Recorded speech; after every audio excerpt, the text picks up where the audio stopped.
Hey everyone, I'm Yisa Toledo. Today we're going to cover a kitchen skill that's absolutely essential for food safety and, just getting your cooking perfect. We're talking about calibrating your food thermometer. Now, I know it might sound a little technical, but I promise you'll see just how simple it is. Let's dive right in.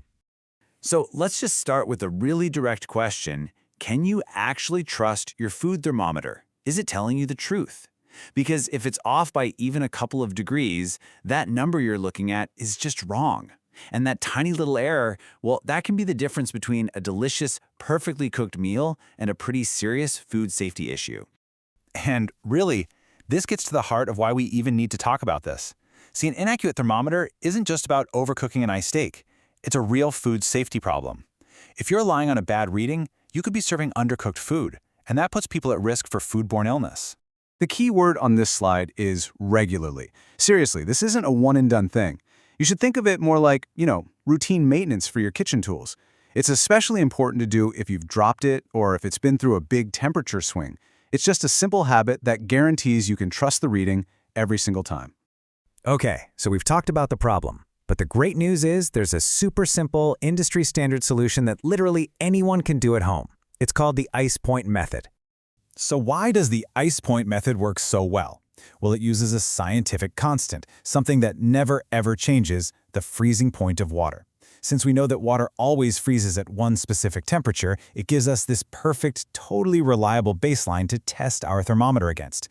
It's kind of beautiful in its simplicity, and you don't need any fancy equipment. And here it is, the magic number for this entire process, 32 degrees Fahrenheit, or, of course, 0 degrees Celsius. This is the exact temperature where water turns to ice. This is our target, our bullseye. If you remember one thing from this whole explainer, make it this number. All right, let's get down to it. I'm going to walk you through how to do this in just 3 really straightforward steps. I'm telling you, by the end of this, you'll be able to do this in your own kitchen in like under a minute. And look, this picture says it all. This is literally the entire setup. You just need a glass, some ice, a little bit of water, and of course, your thermometer. It really is that simple. Okay, so here's our 3-step plan. First, we create the ice bath. Second, we check the reading. And third, if we need to, we adjust it to 32 degrees. Let's break down each one. First up, step 1, making the ice bath. You're going to want to fill a glass or a container completely with ice first. That's key. Then add cold tap water to fill in all the gaps. Give it a good stir and just let it sit for a moment. What you're doing here is creating this slushy mixture that is uniformly at that freezing temperature all the way through. Okay, on to step 2, taking the reading. Put the thermometer stem down into the ice water, at least a couple of inches. You have to make sure the little sensor part is totally surrounded by that icy slush, and try not to let it touch the sides or the bottom of the glass. Now here's where you need a little patience. Just wait. Give it about 30 seconds, or just wait until the needle or the digital numbers stop moving. And finally, step 3, the adjustment. What if it doesn't read exactly 32 degrees? No problem.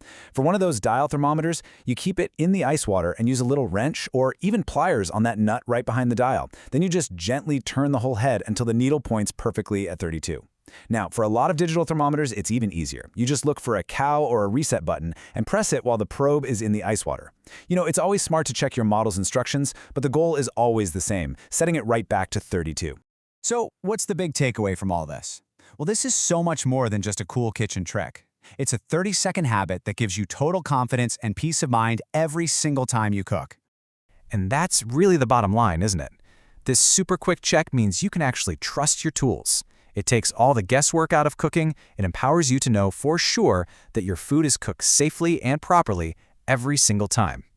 So I'll just leave you with this question to think about. We've seen that checking your thermometer is a simple but really important safety check that's easy to overlook.